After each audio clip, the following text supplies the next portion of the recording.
journée mondiale de la drépanocytose. Conférence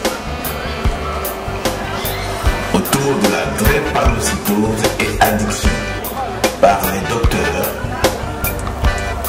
Omran, Dr Benemou, Dr Sarampi, Dr Lazarevik et Dr Souma. Avec l'association Abel Joe Drépanoz de coach Maji.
Avec la permission de mes collègues, nous allons commencer la conférence. Donc, je voudrais d'abord commencer par souhaiter la bienvenue à nos petits patients et à nos patients adultes. Souhaiter la bienvenue à leurs parents. Mais également à toutes les associations qui œuvrent pour le bien-être de nos jeunes patients. Et je vais citer par là SOS Globi, APIPD, Espoir de vivre, l'association Abel Joe Drépanocytose, l'association Un sourire vaut de l'or, l'association Don de sang, l'association Daina, qui, comme je l'ai dit, sont vraiment des pièces maîtresses dans la prise en charge des drépanocytaires, que ce soit la prévention ou l'information.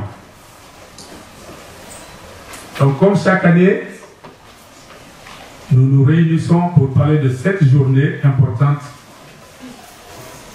qui est la journée mondiale de la drépanocytose.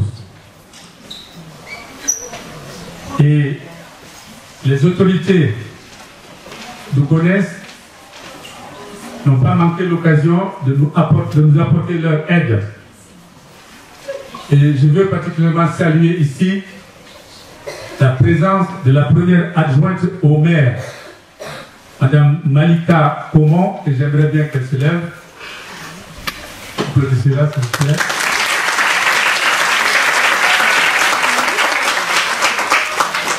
Et pour vous dire combien cet événement est important aux yeux des dirigeants de notre ville. Je voudrais également saluer la présence d'une autre élue, qui est Madame Atika Payet, et je vous demande d'applaudir également. Levez-vous, Madame Atika. C'est Madame Evina Selaya, parce que Comment? c'est Madame Evina Selaya. Ah, allez-y, je veux vous souhaiter. Merci. Voilà, donc elle est élue prévention, santé, voilà, prévention et santé dans la ville de Gonesse. Et nous avons aussi la vice-présidente du conseil de surveillance de l'hôpital. C'est toujours la même personne. Merci beaucoup de votre présence.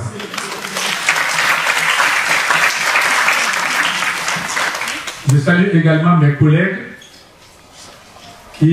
dont certains ont pu annuler leur consultation pour être présents aujourd'hui. Et donc, sans tarder, je vais passer au thème de la journée. Vous savez que chaque année, dans le monde entier, on essaie de reparler de cette maladie terrible qu'est la drépanocytose pour que les gens soient bien informés et que des moyens de prévention soient également portés à leur connaissance. Et donc cette année, nous allons parler de drépanocytose et addiction. Le mot addiction est un peu barbare. Ça signifie tout simplement que certains malades deviennent dépendants des médicaments antidouleurs. C'est ce que nous allons développer. Comment faire pour ne pas que les patients drépanocytaires deviennent dépendants des médicaments antidouleurs. Voilà, donc sans tarder, je vais laisser la parole au docteur Sarakbi Maïssa, qui va donc vous présenter son topo. Puis suivra une séance de questions-réponses, pas seulement sur l'addiction, mais sur la maladie en général, parce que je suis sûr qu'il y a des gens qui aimeraient bien connaître des choses sur la maladie, indépendamment du thème d'aujourd'hui. Je vous remercie. Bonjour et merci pour votre présence. Après l'introduction claire de Fleur Bellemou, je vous présente directement le topo.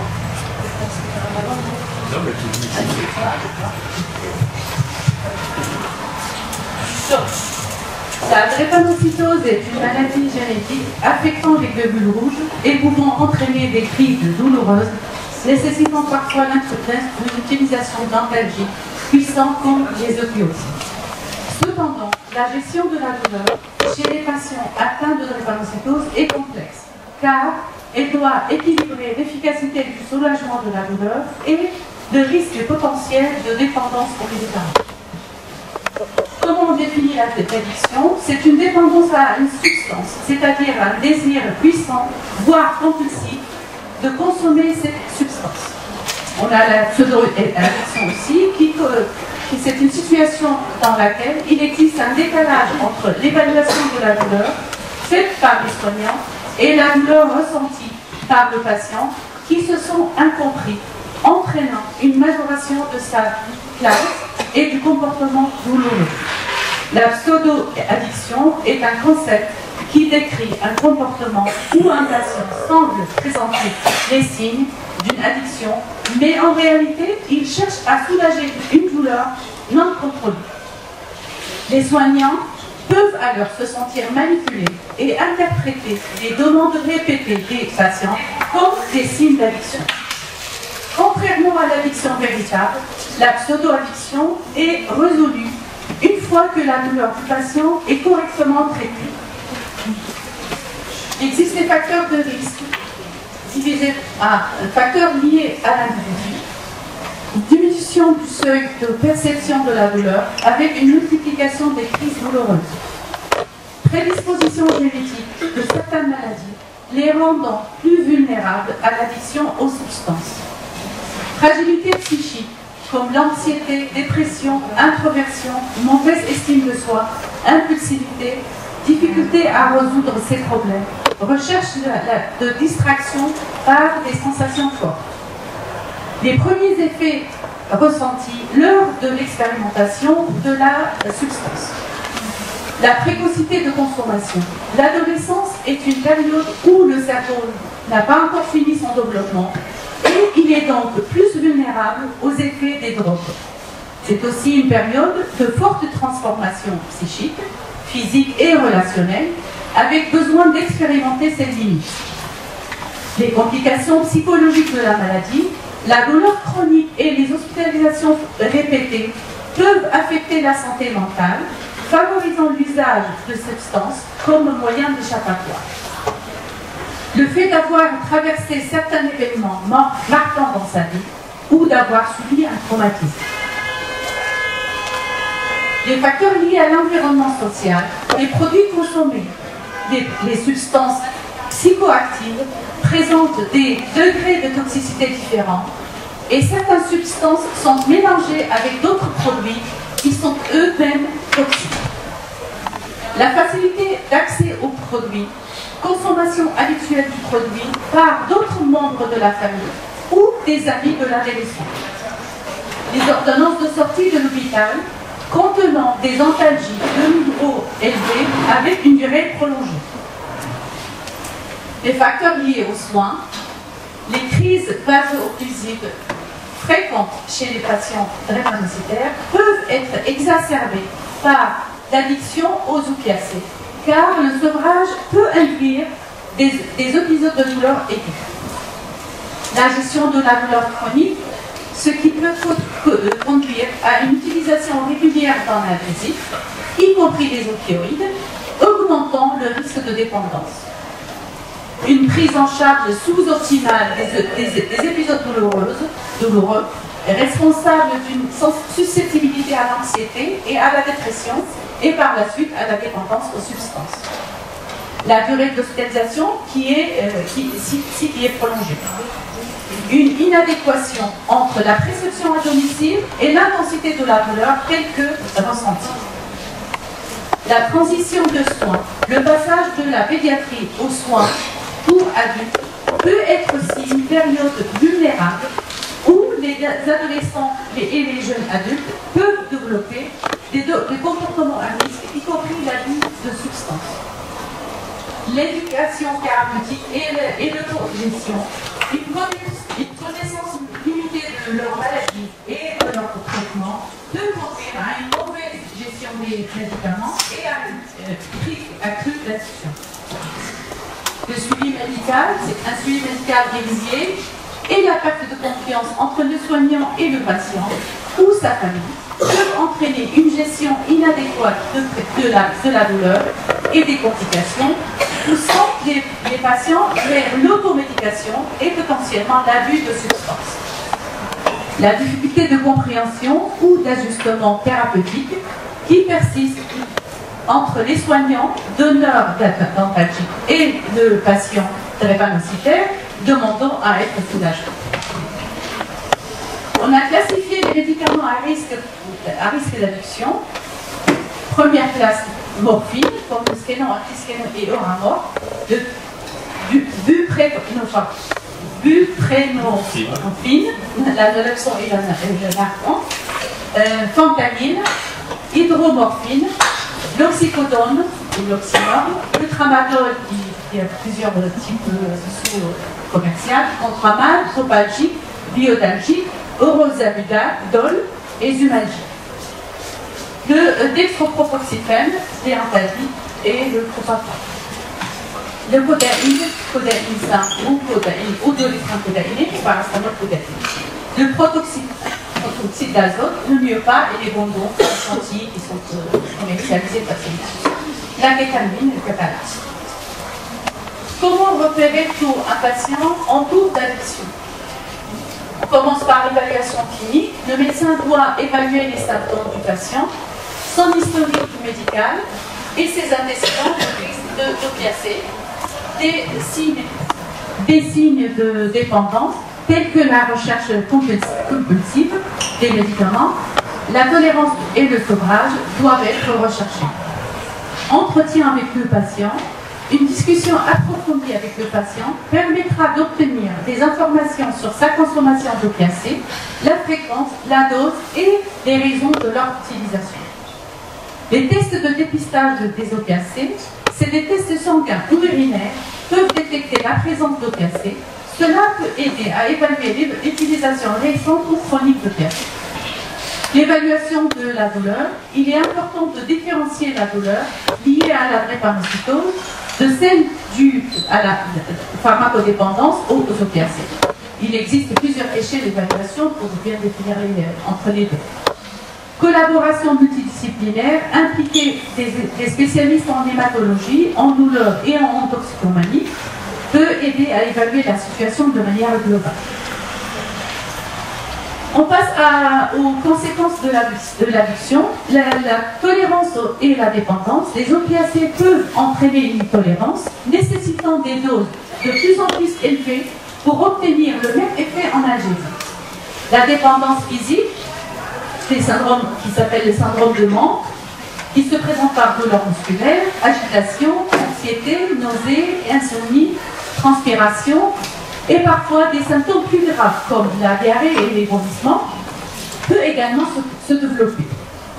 L'interaction avec la douleur drépanocytaire. Les opiacés peuvent soulager les douleurs vaso-occlusives, mais leur utilisation à long terme peut entraîner une diminution de l'efficacité et aussi des effets indésirables. Des effets secondaires comme constipation immédiate, comme la constipation, la somnolence et les nausées et vomissements. Il existe aussi des troubles neurologiques qui peuvent apparaître chez les consommateurs réguliers. L'usage excessif d'une substance addictive peut être à l'origine d'une overdose ou d'un coma et ses dégâts beaucoup plus graves. Une contamination par le VIH est possible lors d'échanges des seringues chez les consommateurs de drogues injectables. Et heureusement que c'est vraiment très rare chez les enfants drépanocytaires. On passe aux conséquences psychosociales. La dépression et l'anxiété. L'addiction aux opiacés peut aggraver les troubles de l'humeur chez les enfants chez les patients drépanocytaires. Compulsion et détresse émotionnelle. La recherche compulsive de médicaments et la préoccupation constante peuvent affecter la santé mentale. Une addiction sévère non soignée conduit rapidement à la perte de la motivation, la dégradation des relations avec l'entourage, l'isolement, la perte d'emploi, l'absentéisme scolaire, voire la déscolarisation, la paupérisation, la marginalisation. Les troubles psychiques et cognitifs sont favorisés par l'usage répété de drogues, notamment les troubles de l'attention, troubles de la mémoire, la défaillance de la résolution du problème, la difficulté de concentration et d'expression, et peuvent peser sur le résultat scolaire et professionnel. On arrive à comment venir en aide aux patients drépanocytaires pour éviter la pharmacodépendance.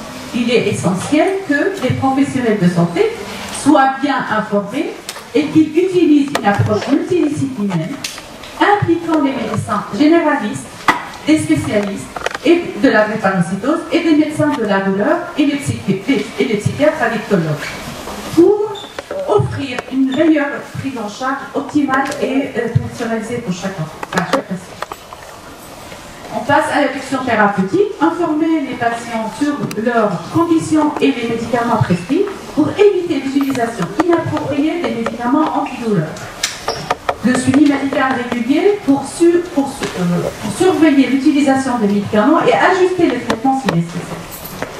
Gestion de la douleur, des alternatives aux opiacés comme les thérapies comportementales, les médicaments non opioïdes, les massages, les thermothérapies chaudes comme le bouillon, le reste, l'électrostimulation, l'hypnose, etc. Tout ça peut être envisagé pour réduire le risque d'addiction et gérer efficacement les douleurs chez les patients. Suivi psychologique pour aider les patients à gérer le stress et l'anxiété qui peuvent conduire à l'abus de substances. Le programme de prévention ciblée pour les adolescents et les jeunes adultes qui sont souvent à risque d'expérimenter des substances. L'accès aux soins, améliorer l'accès aux soins de santé pour traiter rapidement les crises vasocrisiques, réduisant ainsi le besoin de recours à l'automédication. Les réseaux de soutien, encourager la création de réseaux de soutien entre les patients pour partager les expériences et des stratégies de gestion de la maladie. Intervention communautaire, impliquer la communauté pour sensibiliser à la drépanocytose et à ses complications potentielles, y compris l'addiction.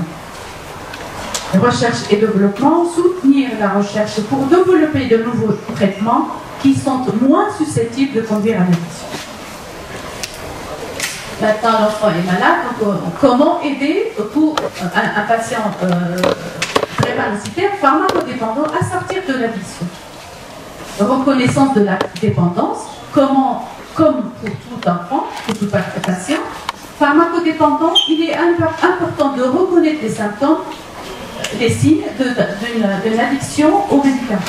Consultation médicale, un suivi médical est essentiel pour gérer les symptômes de sevrage et pour ajuster la posologie du médicament. Le patient doit être encouragé à ramener les comprimés non utilisés lors des consultations.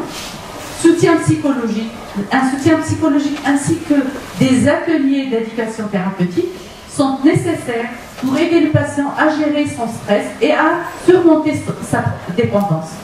Accompagnement social peut aider le patient à réintégrer la société et à retrouver une vie normale. Services en ligne et associations d'autosupport, des services en ligne et le soutien par des associations d'autosupport constituées d'anciens usagers peuvent être bénéfiques. Gestion de la drépanocytose, la prise en charge de la drépanocytose doit être intégrée dans le plan de prévention de la dépendance. Ordonnance de sortie précis et de durée limitée. Il existe également une application mobile DrépaCare créée pour accompagner les patients drépanocytaires dans la gestion quotidienne de leur affection. Il est important de noter que chaque individu est unique et que le processus de rétablissement peut varier. Il est donc essentiel de travailler avec des professionnels de santé pour élaborer un plan de travail adapté et individualisé pour chacun. La conclusion, on va arriver à la conclusion. Il faut donc lutter contre certains préjugés concernant les patients drépanocytaires, en particulier la dépendance homophonique, qui est exceptionnelle, heureusement, dans cette population. La sensibilisation des patients et du personnel de santé sur les risques d'addiction et les stratégies de prévention est essentielle pour améliorer la qualité de vie des patients drépanocytaires. Et merci pour votre attention.